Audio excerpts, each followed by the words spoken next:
Very good evening to all the students. कल आपका जो लास्ट टॉपिक ख़त्म हुआ था that was the rules of noun.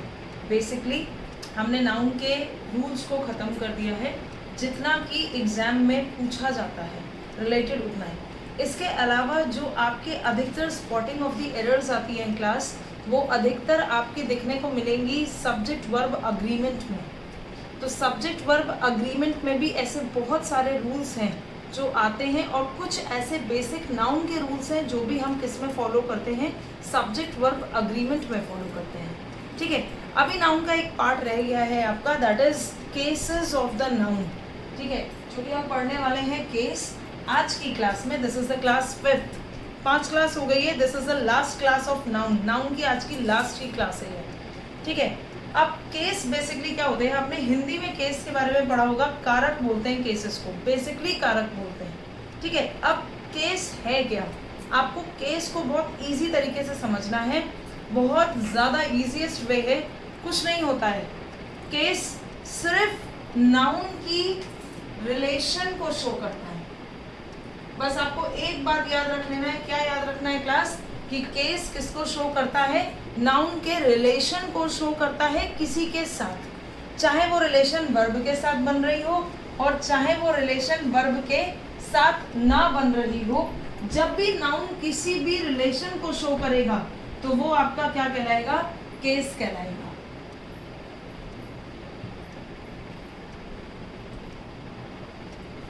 ठीक है, अब देखो भाई क्या है, मैंने आपको बोला नाउन जब भी रिलेशन को शो करेगा तो वो क्या कहलाएगा, केस कहलाएगा। जब नाउन किसी रिलेशन को शो कर रहा है, इसका मतलब क्या हो गया कि वो केस बनता है, यानी कारक बनता है। अब इस केस के 3 टाइप्स हैं। 3 टाइप्स का मतलब हो गया 3 पार्ट्स हैं, 3 सेक्शंस में कैटेगराइज किया गया है एक केस। किसका, नाउन का।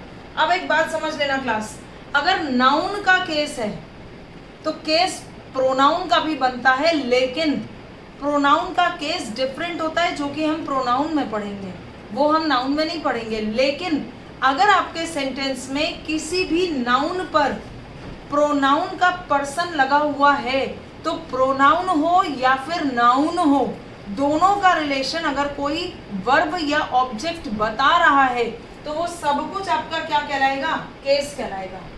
समझ ली भैया बात। देखो भाई एक बात समझ लो बहुत अच्छे से, वो ये कि केस की डेफिनेशन लिखने को नहीं आती है, कुछ भी नहीं लिखने को आता है, लिखने को कुछ भी नहीं आता है, सिर्फ एरर को स्पॉट करना आता है। लेकिन अब भाई ऐसे थोड़ी बिल्डिंग बन जाती है, बिल्डिंग से पहले हमको बेस चाहिए होता है। अगर बेस नहीं मिलेगा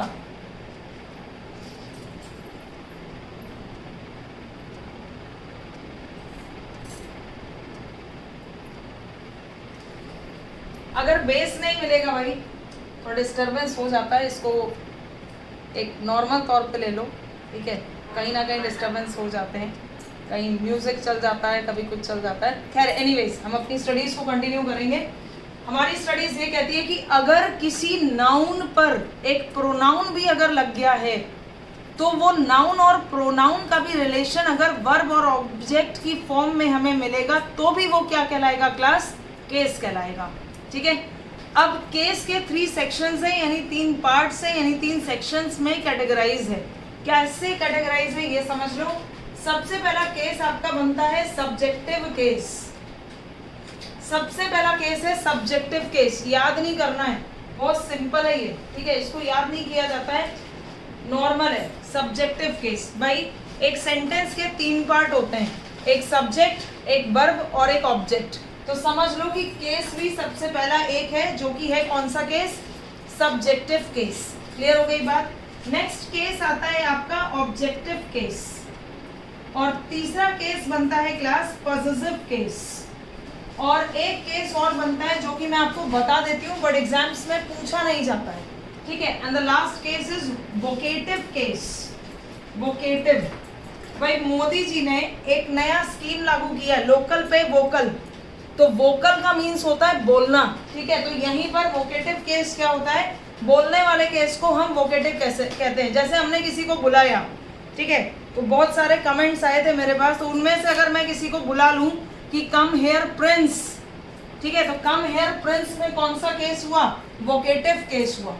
ठीक है भाई, लोकल पे वोकल का मतलब क्या हो गया कि अपने लोकल के कंफर्मेशन को क्लियर करने के लिए हमने कुछ बोला है यानी वोकल हुए हैं हम, इसलिए उसको बोला गया है वोकेटिव केस।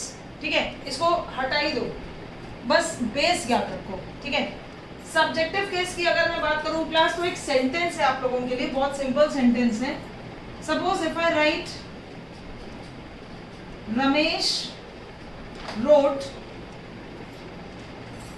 a poem। ठीक है, रमेश wrote a poem, तो रमेश wrote a poem पर एक सिंपल सी एक चीज देखना, जो वर्ब है वो फीचराइजेशन किसको कर रहा है? रमेश को कर रहा है। इस सेंटेंस में 3 भाग हैं, एक हो गया सब्जेक्ट, एक हो गया वर्ब, और पोयम क्या है आपकी? ऑब्जेक्ट हो गई। जब पूरा वर्ब का फोकस किस पे है? सब्जेक्ट पर है, यानी रमेश पर है, इसका मतलब यहाँ पर कौन सा केस बनता है? सब्जेक्टिव केस बनता है। एक और बात बता दें, बहुत इजी बात, ठीक है, बेस क्लियर होना चाहिए, दैट्स इट। बाकी हमें किसी चीज से मतलब नहीं है। देखो भाई, टॉपर नहीं बनना है, पेपर क्लियर होनी चाहिए, नौकरी मिलनी चाहिए, बाकी बातें खत्म। ठीक है, तो सब्जेक्टिव केस के लिए एक दूसरा नाम भी है नॉमिनेटिव केस। सब्जेक्टिव केस को नॉमिनेटिव केस भी कहा जाता है। आपने बहुत सारे और भी वीडियोस देखे होंगे क्लासेस में, आपको पढ़ाया भी गया होगा कहीं ना कहीं पर, तो उन्होंने नॉमिनेशन का नाम लिया होगा। नॉमिनेटिव, नॉमिनी, ये सब कुछ नाउन को ही बोलते हैं, यानी यहाँ पर जो नॉमिनी है वो पर्सन कौन है? रमेश है। यानी आपका जो पूरा वर्ब है wrote, wrote is the second form of the verb, right, wrote, written. ठीक है, तो रोट जो है वो किसको फोकस कर रहा है? सब्जेक्ट पर फोकस कर रहा है, इसलिए इस पूरे सेंटेंस में कौन सा केस बनेगा क्लास? सब्जेक्टिव केस बनेगा। बात क्लियर हो गई? ठीक है, मेरे ख्याल से समझ में आ गई होगी। अब अगर मैं एक सेंटेंस आपके लिए लिख दूं, ही हेल्प्ड, ही हेल्प्ड, ठीक है, हिम, ही हेल्प्ड हिम, उसने उसकी मदद करी। फोकस किस पे हुआ? उसके ऊपर नहीं हुआ, जिसने मदद की उस पे नहीं हुआ, जिस पर मदद हुई उस पर हुआ। ही हेल्प्ड हिम, फोकस किस पे हो रहा है? Him pay. यानी अब यहाँ पर जो वर्ब काम कर रही है वो किसके अकॉर्डिंग काम कर रही है? ऑब्जेक्ट की तरह फंक्शन कर रही है। और जब भी वर्ब आपकी ऑब्जेक्ट की तरह फंक्शन करती है, देन इन दैट केस वो कौन सा केस होता है? ऑब्जेक्टिव केस होता है। अब भाई तीसरा केस आ जाओ, पॉजिटिव केस, सबसे सिंपल। ठीक है, सेल्फिश लोग देखें, सेल्फिश जो केवल अपने बारे में सोचते हैं, ठीक है, तो वही केस कौन सा होता है? पॉजिटिव का होता है। ठीक है, हर बात में मेरा मेरा करते रहते हैं, सब कुछ मेरा, ये सब मेरा, तुम्हारा कुछ है ही नहीं, मेरा वैसे भी कुछ नहीं, सब भगवान कर दिया। चलो खैर, एनीवेज, पॉजिटिव केस जो सेल्फ को देखते हैं। अब क्या होता है, नाउन के पोजीशन पर एपोस्ट्रोफी लगता है। दिस इज मोहन्स बुक, तो मोहन पे क्या लग गया? एपोस्ट्रोफी, ऐसे लिखा जाता है ना, दिस इज मोहन्स बुक, तो मोहन पर क्या लग गया भैया? एपोस्ट्रोफी लग गया। जब एपोस्ट्रोफी लग गया, इसका मतलब ये क्या बता दिया गया कि ये किसकी किताब है? मोहन भाई साहब होंगे कोई, उनकी किताब है ये। This is Mohan's book. तो whenever noun hold the position, यानी जब भी नाउन अपने अधिकार की बात करेगा, अपने सेल्फ की बात करेगा, तो वो अपने साथ क्या लेकर आएगा? एपोस्ट्रोफी लेकर आएगा। क्लियर हो गई बात? अब आते हैं रूल नंबर 1 पर। तो रूल नंबर 1 भाई हमारा ये कहता है कि किसी भी नाउन पर एपोस्ट्रोफी एस नहीं लगेगा। ठीक है, लेकिन वो नाउन कैसा होना चाहिए? वो नॉन लिविंग थिंग होना चाहिए। अभी आप क्वेश्चन पुट अप कर सकते हो, और हो सकता है ये वीडियो देखने के बाद कई लोग कमेंट बॉक्स में कमेंट करें कि मैम अभी आपने बोला कि नाउन पर एपोस्ट्रोफी नहीं लगेगा। मैंने आपको ये बोला कि नॉन लिविंग थिंग एक ऐसा नाउन है जिसमें एपोस्ट्रोफी का यूज नहीं होगा, और Mohan is not non living, Mohan is a living thing. अगर मैं आपसे कह रही हूं स्प्रिंग्स, ध्यान रखिएगा, सुन लेना बहुत अच्छे से, ठीक है, स्प्रिंग्स, स्प्रिंग्स फ्लावर। स्प्रिंग्स का मतलब कूदने वाली स्प्रिंग नहीं होती है जो फिजिक्स में तुम पढ़ते हो, खींच दिया, इलास्टिक सिटी का एग्जाम्पल दिखा दिया। ये सब नहीं होता है। स्प्रिंग मतलब बसंत ऋतु के बारे में बात किया गया, जो फरवरी में आती है, जिसमें पतंग वतंग उड़ाते हो, ठीक है। चलो खैर, स्प्रिंग्स, अब ये जो स्प्रिंग है ये किसी पर्सन का तो नाम है नहीं भाई। जब ये किसी पर्सन का नाम नहीं है तो ये नॉन लिविंग की कैटेगरी में आएगा। और अभी अभी आपने एक रूल पढ़ा है, रूल क्या कहता है? हमारा रूल बहुत ही अच्छा है, बहुत ही प्यारा है, रटने की जरूरत ही नहीं है। क्या नहीं जरूरत है इसमें? नॉन लिविंग थिंग में एपोस्ट्रोफी एस का यूज नहीं होता है, बात खत्म हो गई, ठीक है। अब नहीं होता है तो किसका यूज होता है, ये समझने वाली बात है, ठीक है। जब भी नॉन लिविंग थिंग में एपोस्ट्रोफी एस लगा होगा, उसको हटा करके आपको किसका यूज कर देना है? ऑफ का यूज करना है।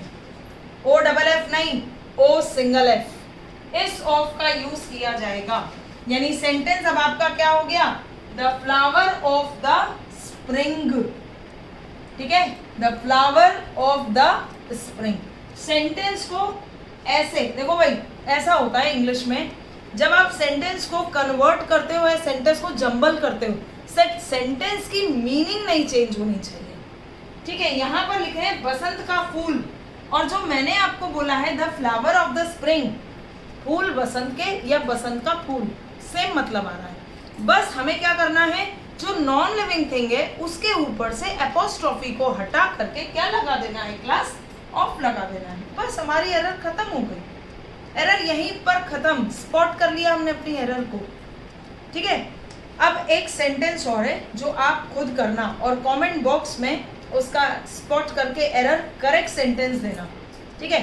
आपका सेंटेंस है द वॉल्स पेंटिंग, सेंटेंस मैं लिख देती हूं यहां पर, द वॉल्स पेंटिंग, ठीक है, द वॉल्स पेंटिंग। अब यहाँ पे जो वॉल है कर देना कई लोग, लेकिन थोड़ा सा मैं, जो नए लोग इस वीडियो को देखेंगे तो मैं थोड़ा सा एक ग्लिम्स दे देती हूँ इसमें एरर कैसे फाइंड आउट होगी। द वॉल्स पेंटिंग, ऑब्वियस सी बात है, वॉल किसी का नाम नहीं है, it's a non living thing. Non living thing में कभी भी एपोस्ट्रोफी नहीं लगता है, क्या लगता है? ऑफ लगता है। तो आपका सेंटेंस क्या हो जाएगा करेक्ट करके? The painting of the wall. Clear हो गई बात? चलो भाई नेक्स्ट रूल देखते हैं, रूल नंबर 2। चलिए भाई नेक्स्ट रूल नंबर 2 पर है, ये आपके केसेस के रूल है, नाउन एंड द केस का। पहला रूल हो चुका है एपोस्ट्रोफी वाला, सेकंड रूल पर आता है क्लास, ठीक है। सेकंड रूल बेटा क्या कहता है? सेकंड रूल जो है वो डिपेंड करता है प्लूरल नाउन पर, ठीक है।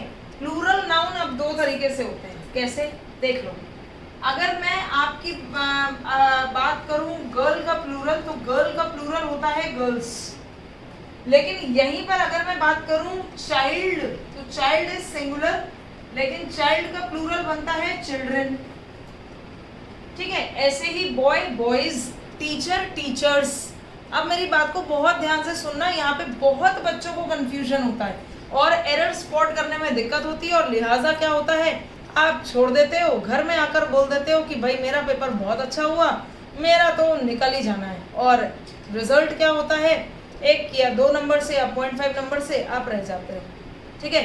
तो याद नहीं करना है, सिर्फ मेमोराइज करना है। क्या मेमोराइज करना है? बहुत बढ़िया सा एग्जाम्पल ही है। क्या एग्जाम्पल है?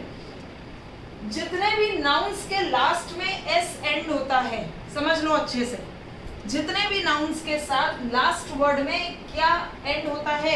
एस। ऐसे प्लूरल नाउन जो एस पर खत्म होते हैं, एपोस्ट्रोफी हमेशा उनके बाद लगेगा। बात क्लियर हो गई और खत्म यहीं पर। गर्ल्स, ठीक है। एक बहुत बढ़िया एग्जाम्पल देते हैं आज के दिन, ठीक है। एग्जाम्पल क्या है? आप लोग बहुत बच्चे क्या, इवन बड़े भी, ठीक है, क्या लिखते हैं? Happy teachers day. भाई कल है, 5 सितंबर है, ठीक है, कोई बात नहीं, बाद में विश कर देना मुझे, लेकिन और नहीं भी विश करोगे तो भी चलेगा, बस नौकरी लग जाए सबकी। कई लोग ये लिखते हैं, और ग्रीटिंग्स कार्ड पे भी यही लिखा होता है, ग्रीटिंग कार्ड्स पे भी यही रिटर्न होता है, teachers apostrophe S, but this is not the correct word. What is correct? अभी बताया रूल के अकॉर्डिंग चल के देखो जरा। ये जो है टीचर, टीचर का प्लूरल क्या बना? टीचर्स। तो अभी आपसे बोला जितने भी नाउन एस एंडिंग होंगे प्लूरल नाउन उनके बाद में अपोस्ट्रोफी लगेगा। भाई एक बात बताओ, टीचर डे केवल मेरा थोड़ी है, इस संसार में जितने अध्यापक हैं या जो अध्यापक नहीं है, जिन्होंने किसी को किसी भी तरीके की कोई शिक्षा दी है या कोई गुरु है, किसी का पेरेंट्स गुरु है, हमारा बड़ा भाई गुरु है, हमारी छोटी बहन भी हमारे लिए गुरु है, ठीक है। तो जितने भी ये सब लोग हैं ना, ये सब टीचर्स हैं जो टीच करते हैं, प्रीच करते हैं, हमें गाइड करते हैं, हमें ट्रैक पर लाते हैं, ठीक है। तो इन सब के लिए की बात हो रही है। जब इन सब के लिए की बात हो रही है तो फिर अपोस्ट्रोफी एस क्यों लगाना है? क्या लगा देना है? सिंपल से एस के बाद अपोस्ट्रोफी लगेगा। और यही रूल है बेटा। रूल क्या है? ऐसा कोई भी नाउन जिसके लास्ट में एस प्लूरल एंडिंग खत्म होता है तो एस के बाद अपोस्ट्रोफी लगेगा, ना कि एस के पहले। क्लियर हो गई बात? ठीक है। मेरे भी बहुत सारे ऐसे टीचर्स हैं, तो मेरे सिर्फ एक वीडियो और एक व्हाट्सएप का ही माध्यम है जिनसे मैं अपने टीचर्स को भी विश कर सकती हूँ, ठीक है। तो wish all my teachers a very happy teachers day, जिन्होंने मुझे आज इस मुकाम तक पढ़ाया है कि मैं आपके सामने खड़ी हूँ, ठीक है। खैर एनीवेज, अब आ जाएं इस पर। रूल ध्यान रखना, अब ऐसे टीचर्स डे लिखना जब सबकी बात होती है तो सबकी बात होने के लिए एस के बाद। और एक सिंपल सा रूल है इंग्लिश का, एस एंडिंग प्लूरल नाउन हमेशा अपोस्ट्रोफी कब लगेगा? बाद में लगेगा, ठीक है। अब आते हैं तीसरे रूल पर। तीसरा रूल क्या कहता है कि जब आपका एस एंडिंग प्लूरल नाउन नहीं होता है, जैसे कि चाइल्ड का होता है चिल्ड्रन, चिल्ड्रेंस नहीं होता है, तो जब चिल्ड्रन की हम बात कर रहे हैं तो चिल्ड्रन के केस में क्या होगा? अब हमें अगर चिल्ड्रेंस डे लिखना है, भाई टीचर का दिन होता है तो बच्चों का भी दिन होता है, ठीक है। तो चिल्ड्रेंस डे जब हमें लिखना है तो चिल्ड्रेंस डे के केस में आप क्या लिखोगे? अपोस्ट्रोफी एस लगेगा, क्योंकि ये एस एंडिंग प्लूरल नाउन नहीं है। जब ये एस एंडिंग प्लूरल नाउन नहीं होता है, इन दैट केस आपका क्या होता है? अपोस्ट्रोफी एस लगता है। लेकिन जब एस एंडिंग प्लूरल नाउन होता है, इन दैट केस एस के बाद अपोस्ट्रोफी लगता है। क्लियर हो गई बात? 3 रूल्स क्लियर हो गए। अब बढ़ते हैं रूल नंबर 4 की तरफ। चलो भाई next rule, rule number 4। Rule number 4 बहुत ही इजी, स्ट्रक्चर समझना है। स्ट्रक्चर क्या है समझ लो। अगर आपके पास किसी प्लेस का डेजिग्नेशन है या प्लेस का नेम है, ठीक है, और उसके तुरंत बाद कोई सुपरलेटिव डिग्री लगी है, सुपरलेटिव डिग्री हिस्सा है एडजेक्टिव का, ठीक है। जितने भी ईएसटी वाले वर्ड्स होते हैं, ईएसटी स्मॉल, स्मॉलर, स्मॉलेस्ट, तो स्मॉलेस्ट में ईएसटी लग गया, यानी स्मॉलेस्ट आपका क्या हो गया? Superlative degree. तो अब एक बात समझ लो, अगर सेंटेंस का स्ट्रक्चर है प्लेस और प्लेस के बाद लगा है सुपरलेटिव डिग्री, तो भैया सुपरलेटिव डिग्री को देखते हुए प्लेस के ऊपर क्या लगाया जाएगा? Apostrophe S. जो भी प्लेस दी होगी उसके ऊपर क्या लगाया जाएगा? उसके ऊपर लगाया जाएगा अपोस्ट्रोफी एस। जैसे for example, the town best publication, the town best publication is now released, is now released. अब ये बेस्ट है, बेस्ट सुपरलेटिव डिग्री है किसकी? गुड की, गुड, बेटर, बेस्ट, ठीक है। तो बेस्ट हो गई सुपरलेटिव डिग्री। बेस्ट से पहले टाउन लगा, टाउन शहर को कहेंगे, कोई भी शहर हो सकता है, प्लेस हो सकता है। तो यहाँ पर एरर कहाँ पर है? टाउन पर आपको क्या लगा देना है? अपोस्ट्रोफी एस लगा देना है। तो ये आपका क्या बन जाएगा? ये एरर फ्री हो जाएगा। तो अब आपका सेंटेंस क्या रह गया? The towns best publication is now released.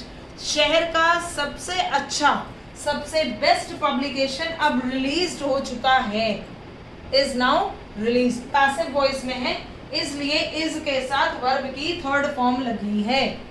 Clear हो गई बात? वरना इज के साथ वर्ब की फर्स्ट फॉर्म में आईएनजी आता है, लेकिन जब हम पैसिव वॉइस में लिखते हैं तो इज एमआर के साथ वर्ब की थर्ड फॉर्म लगाई जाती है। बात क्लियर हो गई? अब आ जाओ भाई रूल नंबर 5 पर।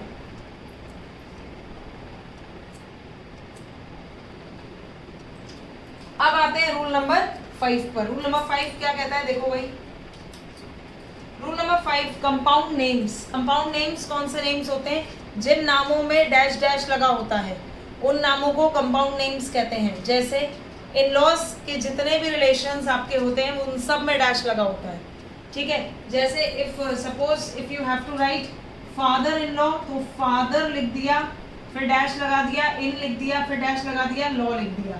अब एक बात समझना, इसका अगर हमें एपोस्ट्रोफी करना है यानी इसका पोजीशन अगर दिखाना है फादर इन लॉ का, तो फादर इन लॉ का पोजीशन फादर्स इन लॉ कभी नहीं होगा, हमेशा फादर इन लॉज होगा। ऐसे ही मदर्स इन लॉ नहीं होगा, मदर इन लॉज होगा, ठीक है। अगर आपको पोजीशन दिखाना है तो जैसे सपोज फॉर एग्जाम्पल, एक एग्जाम्पल के तौर पे the nature of my mother's in law, नहीं mother in law is very soft, ठीक है। तो मदर्स नहीं होगा, क्या होगा, मदर इन लॉज, क्योंकि पर्टिकुलर हम सेल्फ कर रहे हैं उनको, हम उनको पोजीशन में दिखा रहे हैं, अधिकार में दिखा रहे हैं, इसलिए जब भी एपोस्ट्रोफी यूज होगा कंपाउंड नेम्स में, तो कंपाउंड नेम्स में सबसे लास्ट में एपोस्ट्रोफी लगाया जाता है, कभी भी पहले नहीं लगेगा। बात क्लियर हो गई, ठीक है। अब आ जाइए रूल नंबर 6 पर, और रूल नंबर 6 हमारा बेटा बहुत ही इजी है। क्या कहता है रूल नंबर 6 हमारा? रूल नंबर 6 ये कहता है, suppose if we are having two nouns, noun number 1 और दोनों ही नाउन किससे कनेक्टेड हैं, एंड से कनेक्टेड हैं। We are having two nouns और दोनों ही नाउन किससे कनेक्टेड हैं, एंड से कनेक्टेड है, ठीक है। और सेकंड वाले नाउन के बाद ऑब्जेक्ट लगा हुआ है, तो इन दैट केस क्या होगा, पोजीशन किस पे लगेगा, पोजीशन लगेगा सेकंड वाले नाउन पर, यानी एपोस्ट्रोफी किस नाउन पर लगेगा, सेकंड वाले नाउन पर लगेगा। ये रूल है, ध्यान से सुन लो, दोबारा से स्ट्रक्चर देख लो। स्ट्रक्चर हमारा क्या कहता है, स्ट्रक्चर हमारा ये कहता है क्लास कि जब दो नाउन कनेक्ट होते हैं एंड से, तो in that case second noun के बाद अगर ऑब्जेक्ट लगा है तो आपका एपोस्ट्रोफी किसके साथ लगेगा, सेकंड वाले नाउन के साथ लगेगा।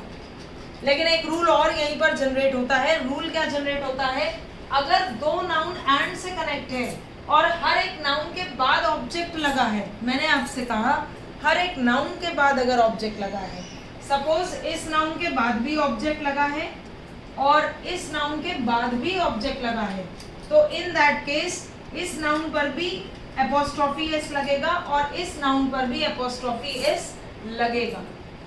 अगर लास्ट वाले नाउन के साथ केवल ऑब्जेक्ट लगा है तो लास्ट वाले के साथ एपोस्ट्रोफी एस लगेगा। लेकिन अगर दोनों ही नाउन के साथ एक एक ऑब्जेक्ट लगा हुआ है तो दोनों ही नाउन के साथ एपोस्ट्रोफी एस का यूज किया जाएगा, यानी प्रयोग किया जाएगा। क्लियर हो गई बात, ठीक है। जैसे फॉर एग्जाम्पल अगर मैं आपसे बात करूं, मोहन एंड सोहन हाउस, तो मोहन एंड सोहन हाउस यहां पर जॉइंट हो गया, एक ही ऑब्जेक्ट है और सोहन के साथ लगा है तो केवल सोहन पे एपोस्ट्रोफी लगेगा। लेकिन यहीं पर अगर मैं आपसे बात करूं Mohan house and Sohan house, तो दोनों के साथ एपोस्ट्रोफी लगेगा, यानी Mohan's house and Sohan's house. इसमें जो सबसे बेहतरीन और सबसे इंपॉर्टेंट रूल था that is non living thing वाला, जिसमें एपोस्ट्रोफी एस नहीं लगता है, ऑफ का यूज होता है, ठीक है। तो अब आपका यहाँ पर नाउन की क्लास हमारी एंड अप होती है, वाइंड अप होती है।